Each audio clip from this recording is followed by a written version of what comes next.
অসাধারণ এক ডেলিভারিতে মোহাম্মদ রিজওয়ানকে রীতিমতো বোকা বানিয়ে নিজের টি-20 ক্যারিয়ারের 500তম উইকেট তুলে নিল সাকিব আল হাসান এবং রীতিমতো সিপিএল এ অসাধারণ বোলিং পারফরমেন্স দেখিয়ে যেন তাক লাগিয়ে দিল আবারও সবাইকে।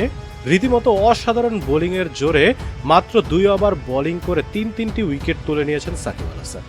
আজ সিপিএল এর 11তম ম্যাচে সাকিব আল হাসানের দল মুখোমুখি হয় এসটি কিডস এবং নেভিস প্যাট্রিয়টসের। আর এই ম্যাচে রীতিমতো অসাধারণ বোলিং করেন সাকিব আল হাসান।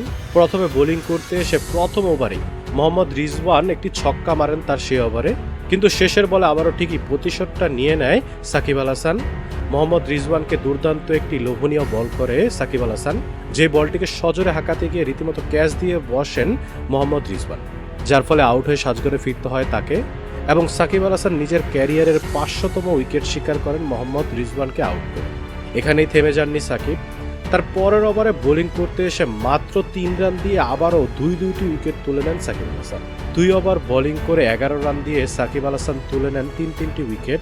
রীতিমতো এদিন অসাধারণ বোলিং করেছেন সাকিব আল হাসান, তাদের দলের সর্বোচ্চ উইকেট শিকারীও তিনি।